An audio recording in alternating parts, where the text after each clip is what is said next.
to the Positive Friend Podcast. I'm Heather McConaughey, registered nurse turned nutrition and mindset coach, podcast host, and inspirational speaker. I have a passion for empowering millennial women because, well, I'm the oldest of the millennials. Think of me like your big millennial sister, here to help you avoid all the mistakes that I made along the way and inspire you to dream big and achieve your goals. Every week, I'll bring you an interview, topic, or Q&A session that will inspire you to transform your body, mind, and soul so you can achieve your dreams and make a positive impact in the world. We believe that when women prioritize self-care, everyone wins. If that sounds good to you, you're in the right place. Are you ready? Let's start the show.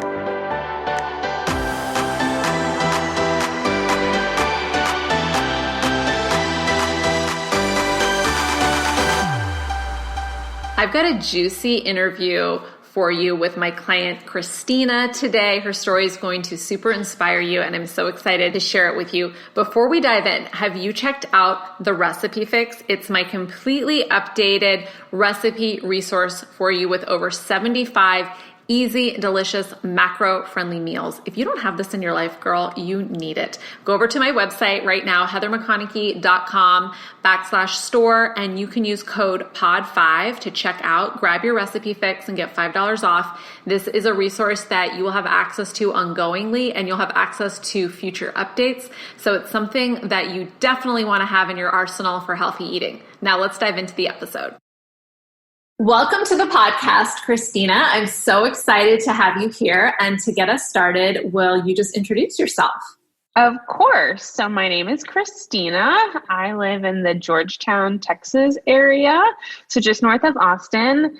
I am a mom. I have twin girls that are 6. They keep me on my toes. I'm a small business owner. I own a coffee shop here in the Georgetown area with some friends. You know, I'm a wife. I also have a full-time job working as like an operations manager. I really love to work out. I really love to read. I really love to eat good food. And that pretty much sums me up. I love it. Wow, you're really busy. I feel like I got tired just like listening to everything that you're up to in life. So we'll definitely have to get some of your like energy secrets. Yes, we have a good friend. They like to call my husband and I chaos junkies. And I'm trying to be more mindful about not being so chaotic, but I do have a tendency. I like a full plate. I like having a lot of things going on. It is a blessing and a curse. Seriously. Well, I'm excited to hear more of your secrets and share them with the listener today. So let's start with our rapid fire section. So some of my favorite questions to ask people. So are you ready? I am ready. Okay. The first question is, what is your go-to breakfast? I like to make this little breakfast loaf thing that it actually looks pretty gross, but it's super filling. And I like it because I can make it on a Monday and then I have breakfast all week. So okay. It's like a breakfast loaf. What does that entail? It's like Greek yogurt, egg whites, spinach, some sort of fruit like berries, or sometimes if I'm feeling festive, I'll do like canned pumpkin. Like from the top, when it's baked, it looks like a loaf of bread, but then you cut into it and you're like, oh, this consistency is not the same. But it's pretty yummy and it feels a little bit like eating a baked good. I am also very religious about my morning coffee. Great. So we've got coffee and breakfast loaf. Okay, great. Love it. Current favorite workout? So I actually do a programming called Street Parking. It's at home, no nonsense, little time, little equipment programming. I highly recommend if you have any kind of like HIIT or CrossFit background and you're working out from home right now, Street Parking, love it, love it, love it. Great. And Street Parking was actually founded by a former CrossFit athlete, right? Is it Miranda or? Yeah, Miranda and Julian. I think their last name is Alcatraz. And yeah, it's fantastic. Super love.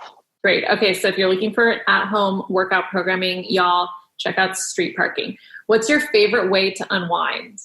Guiltily, I really love just like a really good TV session. My kids are actually with grandparents right now, and my husband and I watched like 6 hours of Firefly Lane last night, which is Like just cheesy, consumeristic television. I'm all about it. I'll have to have those guilty pleasures. For me, when I fly, I allow myself to watch Keeping Up with the Kardashians if I'm on like a Delta flight, because Delta always has the Ks, but I would like never watch that any other time. Like I'd be too ashamed to be like, I'm spending hours watching this family. But I feel like on a plane it's justified. There's nothing else I can really do. Yes. I mean, I end most of my days with reading. So like reading is like my everyday kind of wind down thing. But if I'm just like fried, I'm done with the day. Some good television time is great. So speaking of guilty pleasures, besides this TV show or any particular TV show, what would you say is one of your favorite guilty pleasures? Oh, sugar. Sugar all day, every day. That's why we're friends now, because I had to get it under control. I feel like I attract people with sugar addictions because I also have a sugar addiction. And so I like fully understand the depth of the pain and the problem of sugar. And I also enjoy some sugar. So speaking of sugar, what is your favorite dessert? I hate this question because I really can't express enough how much I love all of them. It is so hard to pick one. I love cookies. I love brownies. I love cake. I love ice cream. I do not discriminate at all. If I had to pick one, like gun to my head, had to pick one, I would probably pick ice cream. Great. And what's your favorite flavor? Oh, Ben & Jerry's has so many good ones, but the Tonight Dough is my favorite. I haven't even heard of that one. Tonight Dough. What is that? Is it like tonight's the night? Like you're going to get your dough on? Like what does that even mean? It's a play off the Tonight Show. So Ben & Jerry's always does like celebrity collabs. And so it's Tonight Dough based off of the Tonight Show. It's like all the cookie goodness, like cookie cream and cookie dough and cookie. It's delicious. All the cookies. I recommend. Yeah. Okay. I might have to check that out one day when I, want to have like farts because regular ice cream gives me like the worst gas. I know you all really wanted to know that. Okay. So I feel like I might know the answer to this because of the previous questions, but I'm just going to ask, sweet or salty? Sweet. Okay. And besides like desserts and cake and ice cream, what would you say is a favorite sweet snack? Okay, so I know you already know this too, but I feel like I need like a public service announcement. I should like get some commercial airtime and tell everybody when I am trying to be really good about my dessert obsession, I love RX bars. Okay, not the RX bar. No offense, RX. I do not like your bars. I think they're really hard to chew. They are way too hard on my jaw. But the peanut butters and nut butters that they have are amazing. So RX bar has these little nut butter packets, and they have one that's like vanilla bean. It's delicious. There's like a whole ritual because you have to like massage it in the bag and break it up. And then you like tear the corner and you can like slowly suck it out of the package. It's probably a really unattractive nightly ritual for my husband, but I love it and I would highly recommend. What I like about that snack too is it's portion controlled. And I think that's something that all of us can struggle with. I know for me that if I just like buy a big bag of like chips or something crunchy, like I just want to eat all of it. Like I want to eat the whole thing, whatever it is. So I do really well if it's like an ice cream pop or, a small thing of, yogurt, or it's like what you said, like it's like a contained amount. And then I feel like somehow satisfied that I got to eat like the whole portion. Do you feel that way too? Or am I just like a weirdo? No, I absolutely feel that. I am Mexican and food is such an important part of our culture, and like the amount of like, where's your happy plate, mijas, that I have heard in my life. Of like, what is it? A happy plate. A happy plate is an empty plate. Oh, wow. So like a parent would say to you, like, where's your happy plate? Meaning like finish what's on your plate. Exactly. So yeah, years of to have a happy plate. I feel like gypped. Well, it probably was better for your psyche in the long run because now I want to eat all of everything that's offered to me. So portion control is great. There's science that says if you eat your food on like a smaller plate or in a smaller bowl, you'll actually feel more satisfied because psychologically it looks like there's more food on the plate. I love using those kind of little mental hacks and tricks with myself too. Like my pizza's so big, it's falling off my saucer plate, you know? So whatever works. So let's dive in and find out a little bit more about you and your fitness and health journey. So I'd love to hear first how you came to find me, and then tell us a little bit about how long you stalked me for, and then what had you finally decide to reach out and explore working together. I really appreciate that you've started this segment with, hey, here's Christina. She's a stalker. Let me tell you more about her. She loves sugar and she's a stalker, y'all. Yes. Okay. So I found you on Instagram following some hashtag, probably like hashtag meal prep, I think is what it was. And kind of liked your style. I'm super no BS. I think you're super no BS. I really support the use of science in nutrition and fitness and wellness. And so I started following you. I reached out actually, I think right after I started following you to kind of learn more about your nutrition planning, and I just wasn't ready yet. I didn't feel like I needed it. And so, I stalked you online for like 2 years. And then my husband was diagnosed with cancer. He's fine. He actually had his last chemo treatment yesterday, we think, like to be determined with scans in a couple of weeks, but all is well. But, getting diagnosed with cancer in the middle of a global pandemic is not exactly awesome. So I'd already gained a little weight. I'd already taken a lot of curveballs from life, just like we all had, and trying to like redefine what workouts look like, redefine what eating look like, being at home 24/7 with my children, and just realize like, look, I'm going to need somebody to support me so that I can support everyone else in my household. I've already gained a little bit of weight from the past year. I really can't afford to gain any more. And so, I finally just broke down and was like, look, I've been stalking you for several years and I'm ready to take this relationship to the next level. And you said yes. So I said, I accept this rose. I do honestly love the analogy and metaphor of deciding to work with a client and a client deciding to work with me because it's a mutual process.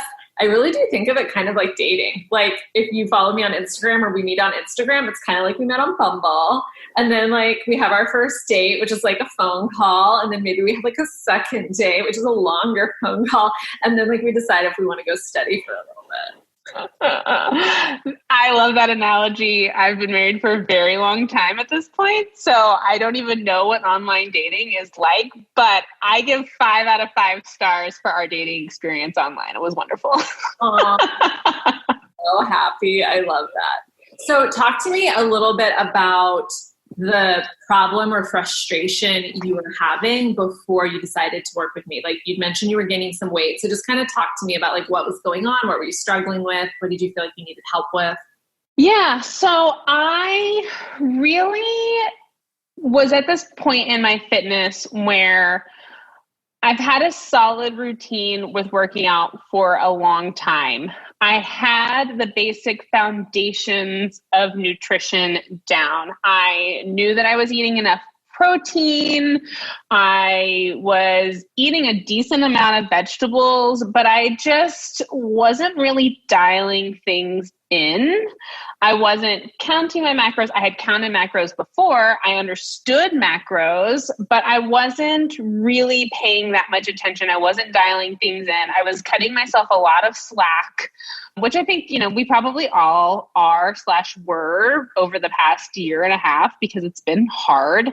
And I was just starting to feel a little out of control. And there's something really frustrating about knowing how to fix a problem and just not being able to muster the willpower or the energy to get it done, right? We all have a lot on our plates, and sometimes you just need like that support, right? You just need that person. And that was a big frustration of like, I know the right things to do. I know how to eat, but also I really want this Reese's, and I don't have enough friction in my life to stop me from eating this Reese's. And then I eat the Reese's, and then I feel a little overweight, and my workouts aren't really where I want to be because I'm sluggish, because sugar is terrible for you. And it affects my sleep, which also affects my workout performance. And it just became like this, like, it was just starting to feel really out of control. And I knew that I needed to be super in control going into my husband having chemo treatments and being really unable to do a lot of the load bearing around the house. And so, yeah, I needed help. Yeah, that makes sense, because I actually hear that from a lot of people. Like, we kind of all know what to do, right? We know we shouldn't like be going to the like fast food drive-through and ordering a Big Mac and fries and eating a pint of ice cream, and like, you know, maybe we shouldn't eat giant bowls of pasta every night. Like, you know, like we should move our body. We know the basic advice, which is like eat properly and move your body, right? It's not like rocket science. And I think now in the wellness space, there's so many voices, there's so many coaches, quote unquote, there's so many people telling you what they think, and it can make it really confusing to people. And I speak to a lot of people who are just like straight up confused. And it's like, wait a minute, like we kind of actually all know what to do. So sometimes it's like the struggle is really like, okay, like I need someone to kick my butt into gear, and I need to have something at stake. So it's like a little bit uncomfortable for me. Absolutely. And I will also say, like, part of my hesitation the first time that we talked was this conflict that I think is so common for women right now of like body positivity versus actual investment in our long-term health. Like, I've never been super uncomfortable in my skin. I personally do not super struggle with like my body image, and I've always been really solid in my workouts. And even when I'm carrying an extra 10, 15, 20 pounds, like I feel sexy, I feel strong. So there was this part of me that was like, well, so what? I'm sexy and I'm strong, and I'm like, you know, carrying a little extra weight and not at the top of my game. And that's okay. And there are periods in our life where I think that is okay, but it can't be forever, because there are so many like long-term like negative implications of not fueling our bodies correctly and overindulging in sugar or under eating protein. Or so the first time around, when we first chatted, I just struggled with like, whatever, like I'm fine. But when I kind of like got out of kind of stubborn mindset, it was like, well, yes, I'm fine, right? Like I'm not going to keel over tomorrow from a heart attack or like a diabetic coma. I'm not there, but I'm also not fully investing in my long-term health right now. And so I need to do something to be more mindful of that. So I think you articulated that really well, that women feel almost caught between two extremes. And I think it's so important for people to remember that life is not black and white. And again, it's indicative of that all or nothing thinking that I see so many women struggle with. Like, I'm either being perfect with my food or I'm like a complete failure or something like that, right? It's the same mentality that's like, I'm either body positive or I'm like, you know, restricting my food and like participating in diet culture. Like, how about it's not like one or the other? Like, actually, how about we can be body positive and like you said, like whatever size that we're at, we can love ourselves because we realize that our worth doesn't come from our appearance, even though we've been conditioned to think that our worth is inherent as a human being. But that doesn't mean that this body that we have been gifted doesn't also deserve to be taken care of. And that it's like a car. Like, you may not feel the need to like take care of your car or put oil in it or whatever like that, but that doesn't mean that it doesn't need an oil change, right? Like it doesn't mean that it's not going to break down if you don't change the oil just because you feel like it looks fine the way it is. So I think that mentality is really important for people to shift. Yeah, it was this like, oh, you shouldn't deny yourself. And like, yes, if I want a cookie, I am going to eat a cookie occasionally, but that doesn't mean that I shouldn't deny myself a cookie sometimes because it's not in my best long-term interest. Just like I don't deny myself, occasionally going to the doctor. Like there's just so many things in our lives that we're comfortable living in the gray. And for some reason with dieting and taking care of our bodies, there's just so much noise that, the pull to one extreme or the other is really hard to sift through. So when did you realize that what you were doing in our program was like really starting to work for you and your body?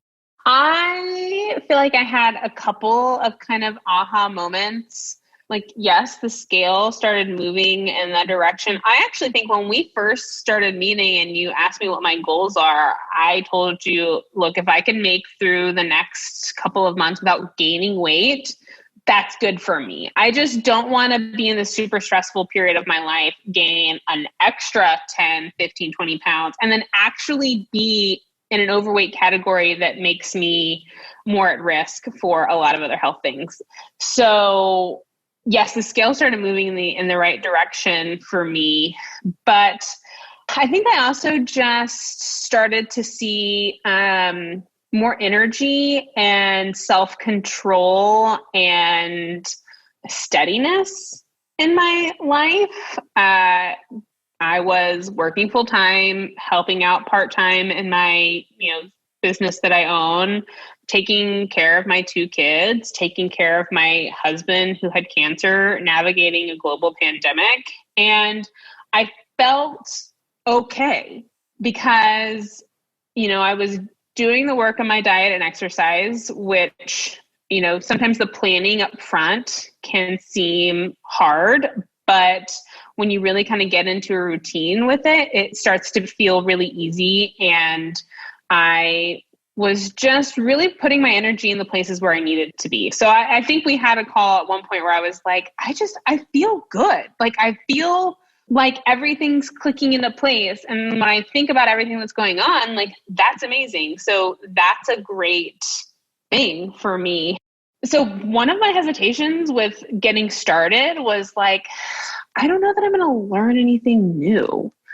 Because I already had a lot of information. I'd done CrossFit for years. And if you're in the CrossFit world, like macros are super big, eating protein is super big. There's a lot of things that I was already doing right that I already knew. And it wasn't until I decided that like, really, this is more like I need a babysitter than it is about gaining knowledge that I decided to like sign up. But I was so surprised at how much more I learned about counting macros. And we had several calls where we just kind of like geeked out on like the science and the math behind like my macros and like tweaking like fat and carbs. And you answered a ton of questions for me that were like really probably above, maybe what you work with all of your clients, if they're just starting out or if they don't have that basic information about macro counting. But yeah, I was just really cool to walk away and think like, hey, I felt like a very humbling experience for all of us when we're like, oh, we know what we're doing.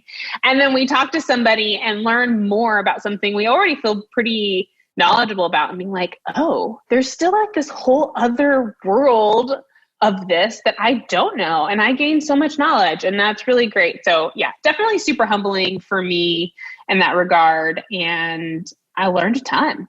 That makes me so happy to hear because my goal is always to exceed people's expectations and have something be better than they expect it to be. So I'm really glad that you gained so much knowledge. So now that you have this knowledge and you've worked with me, how are you carrying forward what you learned into your life ongoingly, even though you don't have the quote unquote babysitter?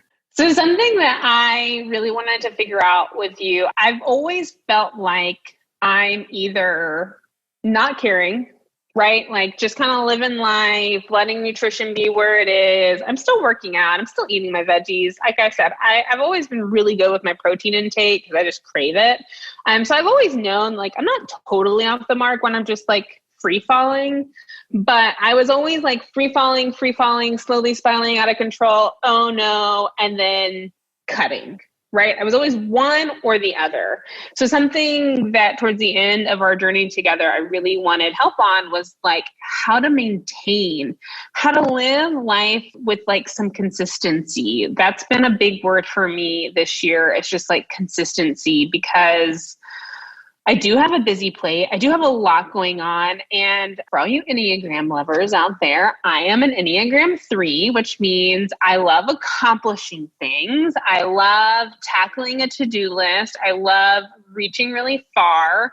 And so I was always like reaching for big, hit a wall, and then kind of like spiral for a little while until like the next big goal came, and then like I'm really pursuing it. So I just wanted some consistency. Like I don't have to constantly try and get more steps every day. Like every day is not a challenge to beat the day before. Like just get your 8,000 steps every day and be cool with that. Be cool with it. Like just stop constantly trying to better a previous goal. And so that's where I'm trying to grow. That's what I'm trying to do. I'm trying to really maintain with some consistency and just like keeping my steps up. I am always so surprised how much better my body feels and how impactful it is in my calories burned when I just walk a little bit. So getting that done, I've kind of decided to not be cutting, right?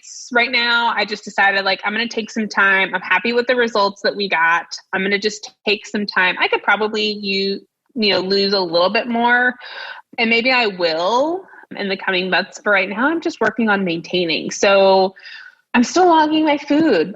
I'm still working, like not necessarily every day. Like I'm definitely, like we talked about, kind of setting my macros at a level where I can take more free meals. So more free meals where I just kind of eat what I want, but I know that I can eat what I want with freedom because I have boundaries in the other areas of my daily diet. So that's what I'm trying to do. I feel like I really have the tools to do it now. So yeah, that's my current goal. Yeah, being consistent and sustaining something is so important to women. And that's really one of the goals for my program with people, is because I have found what I do now to be sustainable for myself. And so I'm like, oh, this works, right? So I want to teach that to other people. And the ability to have flexibility in life and be able to go out to dinner or do things like that or have some ice cream is so important. But then also to have structure and framework really helps me not just control my eating, but like make sure I'm not under eating, which I think a lot of people, when they hear tracking, I think a lot of people immediately go to like restriction as opposed to like, no, you need to eat properly. I think you even mentioned that, right? Like you were like, I'm not hungry, or like, I'm kind of surprised at how much I'm eating. I feel like you said that at some point. Right? Oh yeah. Like I felt like I was eating a ton of food, and there were plenty of times where like MyFitnessPal is great. That's what I used to track. That's what you used to track. And so I had basically my takeout order for all of my favorite restaurants like saved in my phone. And I live in Georgetown. If you've ever heard of 600 Degrees Pizza, they're fantastic. They're on the square. They're not exactly like health food, but they're delicious, and I like to eat them sometimes. And so I have a saved meal on my phone for 600 degrees. It's like 1,000 calories. It's something insane. I do not limit myself, but I can put that in MyFitnessPal and make good decisions for breakfast and lunch, and then eat what I want for dinner. And yeah, there was some freedom in that, because I think we even we had a conversation where I was only tracking the good things. I wasn't tracking the bad things or the bad days, the days where I felt like I was not eating what I was supposed to, right? And you were like, look, it's just data. It's good for us to know. It's good for you to know what your maintenance numbers are. Like, just put it in the phone. It doesn't matter what it is. And there was a lot of freedom in that of like I actually might order Jimmy John's for lunch today. The sandwich that I love from Jimmy John's is like 800 calories. And that's okay. I'm going to put it on my phone. I'm going to see what my numbers are. I'm going to know what I hit for the day because I like knowing where I'm at. I like knowing that I'm tracking that. I like data. So yes. So let's just wrap up with, what would you say to somebody who is hesitant to committing to change and taking that first step or that leap? Just do it. Like a Nike commercial. I love it. I think that, especially as women, we sell ourselves short in so many ways. We don't deserve something. We don't value ourselves enough.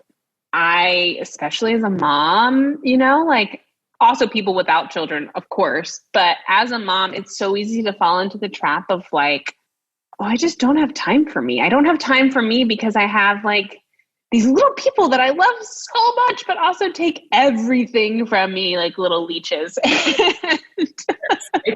If my kids find this podcast in like 20 years, I love you. I know you're not actually a leech. You're fantastic. But you do require a lot of things. And so I just do it. I have very rarely made a change and regretted it in my life, right? I either learned a really valuable lesson or I gained a lot from it. So yeah, just like Nike commercial, just do it. Christina, thank you so much for being on the podcast today and sharing all of your wisdom and your humor and your no BS personality with us. I loved working with you. I'm so grateful to know you and be friends with you. And I just wish you continued luck with your body and just all the best to you. Thanks. You too. I hope you loved listening to Christina's story. She's so inspiring and I absolutely loved working with her. I want to remind you that the recipe fix is now available on my website. It's been completely updated. It's so cool. You definitely want to get your hands on it. And you can use code POD5 at checkout to get $5 off. So POD5 at checkout at heathermcconaughey.com and grab your recipe fix today.